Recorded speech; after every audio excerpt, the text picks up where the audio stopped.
और माता लक्ष्मी का आशीर्वाद आप सभी भक्तों पर सदा सर्वदा बना रहे। हे प्रिय भक्तों, आज हम आषाढ़ मास महात्म्य के दूसरे दिन की कथा में अध्याय 2 का श्रवण करेंगे और साथ ही भगवान जगन्नाथ की बहुत ही प्रचलित पुण्य फल देने वाली कथा का रसपान करेंगे। क्योंकि आषाढ़ मास में जगन्नाथ भगवान की कथा महिमा, उन्होंने जो अपने भक्तों के साथ लीलाएं की, उन्हें अवश्य ही सुनना चाहिए, जिसे सुनकर हमें पुण्य फल की प्राप्ति तो होती ही है और साथ ही हमारी भक्ति में भी वृद्धि होती है। तो आइए सबसे पहले सुनते हैं आज की महात्म्य कथा। तो सभी भक्तजन अपने मन में भगवान श्री हरि विष्णु का ध्यान कर लीजिए। जय श्री हरि। हे प्रिय भक्तों, श्री ब्रह्मा जी कहते हैं, हे महामते, भगवान शंकर की जटा में जो दिव्य जल आकर स्थित हुआ, उसके 2 भेद हुए, क्योंकि उसे पृथ्वी पर उतारने वाले 2 व्यक्ति थे। उस जल के एक भाग को व्रत दान और समाधि में तत्पर रहने वाले गौतम नामक ब्राह्मण ने भगवान शिव की आराधना करके भूतल तक पहुंचाया, जो संपूर्ण लोकों में विख्यात हुआ, तथा दूसरा भाग बलवान क्षत्रिय राजा भगीरथ ने इस पृथ्वी पर उतारा। इसके लिए उन्हें नियमों का पालन करते हुए तपस्या द्वारा भगवान शंकर की आराधना करनी पड़ी थी। इस प्रकार एक ही गंगा के 2 स्वरूप हो गए।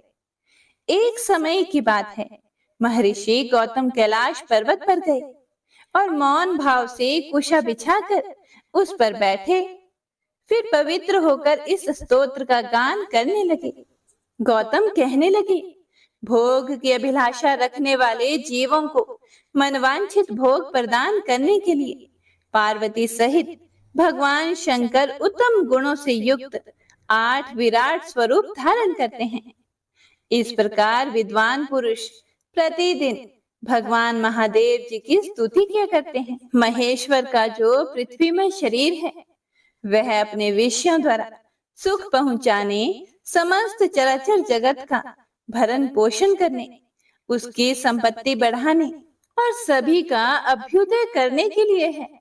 शांतिमय शरीर वाले भगवान शिव ने जगत की सृष्टि, पालन और संहार करने के लिए पृथ्वी के आधारभूत जल का स्वरूप धारण किया है। उनका वह लोक प्रतिष्ठित रूप सभी लोगों को सुख पहुंचाने तथा धर्म की सिद्धि करने का भी हेतु है। महेश्वर, आपने समय की व्यवस्था करने, अमृत का स्तोत्र बढ़ाने, जीवों की सृष्टि, पालन और संहार करने तथा प्रजा को मोह, सुख और उन्नति का अवसर देने के लिए सूर्य, चंद्रमा तथा अग्नि का शरीर धारण किया है। हे भगवान, इसमें तनिक भी संदेह नहीं कि अपने आप को आप ही ठीक ठीक जानते हैं। भेद के बिना ना कोई क्रिया हो सकती है, ना धर्म हो सकता है, ना अपने या पराये का बोध होगा, ना दिशा, अंतरिक्ष, द्युलोक, पृथ्वी तथा भोग और मोक्ष का ही अंतर जान पड़ेगा। इसीलिए हे महेश्वर, आपने यह आकाश रूप ग्रहण किया है। धर्म की व्यवस्था करने का निश्चय करके आपने ऋग्वेद, सामवेद, यजुर्वेद, उनकी शाखाओं और शास्त्रों का विभाग किया है तथा लोक में भी इसी उद्देश्य से गाथाओं, स्मृतियों और पुराणों का प्रसार किया है। यह सब शब्द स्वरूप ही है। हे शंभु, यजमान, यज्ञ, यज्ञों के साधन, ऋत्विक, यज्ञ का स्थान, फल, देश और काल, यह सब आप ही हैं, जो सर्वश्रेष्ठ ब्रह्म, पर प्रधान, सारभूत और उपासना के योग्य हैं। लिटिल स्टार का टाइम टेबल है भारी, पर बिना फोकस और स्ट्रेंथ कैसे होगी तैयारी? उसे दो 7 C's। इसमें है आइसलैंड का प्योर ओमेगा 3, जो brain health, bone health and immunity maintain करने में मदद करे। स्टार है, ओमेगा स्टार है, 7 C's से बनो omega star. Life is full of surprises and I have got a few to share. Hello everyone, my name is Aditya Jaiswal, a student at CGC Zanjedi, currently pursuing BTech in Computer Science and Engineering, hailing from जिसका ध्यान तथा जिसकी प्राप्ति करके श्रेष्ठ योगी पुरुष मुक्त हो जाते हैं, पुनः संसार में जन्म नहीं लेते, वे भगवान उमापति ही मोक्ष है।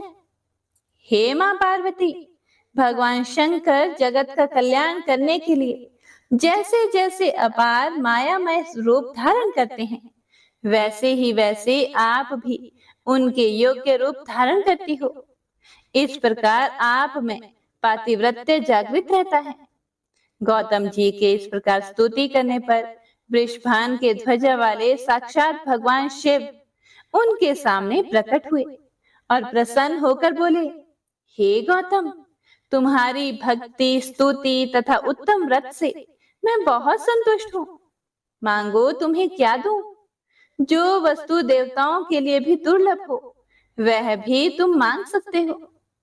भगवान शंकर के वचनों को सुनकर गौतम ऋषि ने कहा कि हे जगदीश्वर, समस्त लोगों को पवित्र करने वाली इन पावन देवी को जो आपकी जटा में स्थित और आपको परम प्रिय है, उसे ब्रह्मगिरि पर छोड़ दीजिए। यह समुद्र में मिलने तक सबके लिए तीर्थ रूप होकर रहे। इसमें स्नान करने मात्र से मन, वाणी और शरीर द्वारा किए हुए ब्रह्म हत्या आदि समस्त पाप नष्ट हो जाएं।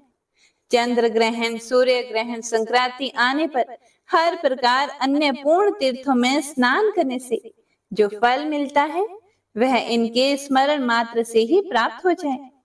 यह समुद्र में पहुंचने तक जहां जहां जाए, वहां वहां आप भी अवश्य रहें। यह श्रेष्ठ वर मुझे प्राप्त हो। इन सब के साथ साथ इनके तट से 1 योजन से लेकर 10 योजन तक की दूरी के भीतर आए हुए महापातकी मनुष्य भी अगर स्नान किए बिना ही मृत्यु को प्राप्त हो जाएं, तो वे भी मुक्ति के भागी हों। श्री ब्रह्मा जी कहते हैं, गौतम की यह बात सुनकर भगवान शंकर बोले कि इससे बढ़कर दूसरा कोई तीर्थ ना तो हुआ है और ना ही होगा।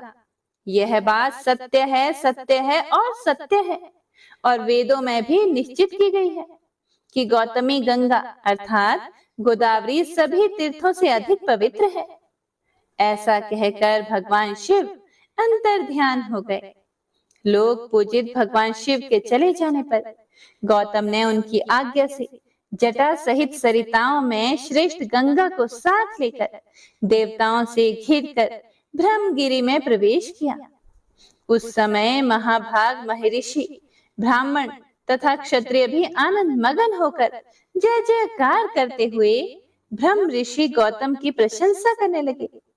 पवित्र और संयत चित्त वाले गौतम ने जटा को ब्रह्मगिरि के शिखर पर रखा और भगवान शंकर का स्मरण करते हुए गंगा जी से हाथ जोड़कर कहा, हे 3 नेत्रों वाले भगवान शिव की जटा से प्रकट हुई माता गंगा, आप सब अभिष्टों को देने वाली और शांत हो।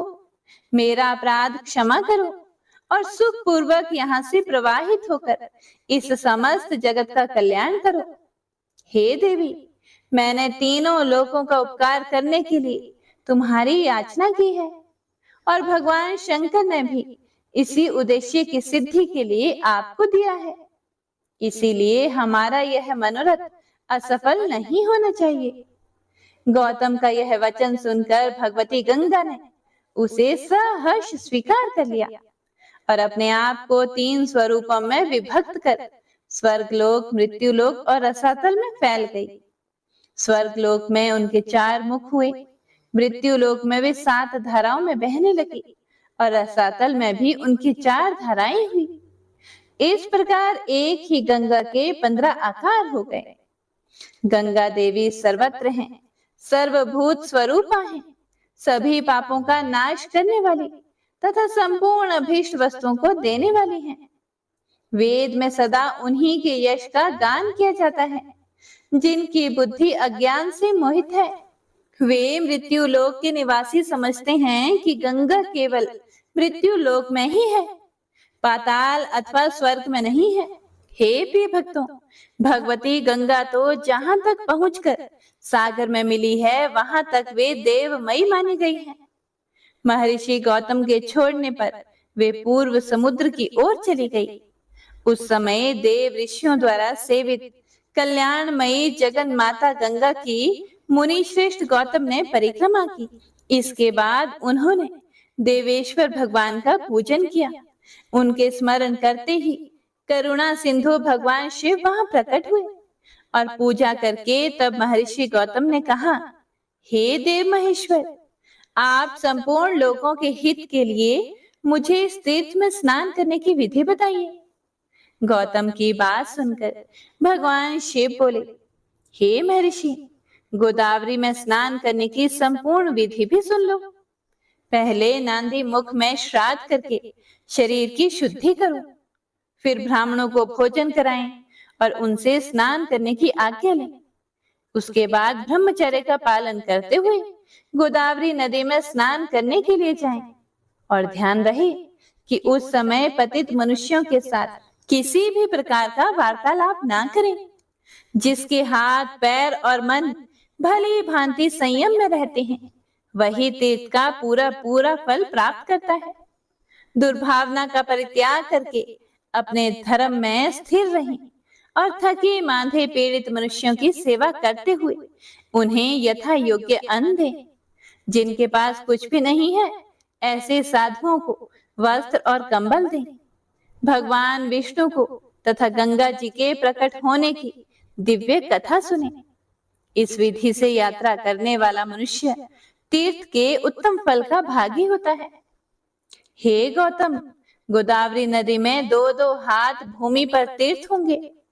उनमें मैं स्वयं सर्वत्र रहकर सबकी समस्त मनोकामनाओं को पूर्ण करता रहूंगा। सरिताओं में श्रेष्ठ नर्मदा अमरकंटक पर्वत पर अधिक उत्तम मानी गई है। यमुना का विशेष महत्व उस स्थान पर है जहां वे गंगा जी से मिली हैं। सरस्वती नदी प्रभास तीर्थ में श्रेष्ठ बताई गई है। तृष्णा, भीष्मरथी और तुंगभद्रा, इन 3 नदियों का जहां समागम हुआ है, वह तीर्थ मनुष्यों को मुक्ति देने वाला है।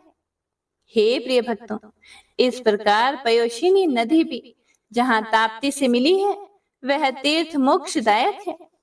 परंतु यह गौतमी गंगा मेरी आज्ञा से सर्वत्र सर्वदा और सभी मनुष्यों को स्नान करने पर मोक्ष प्रदान करेगी।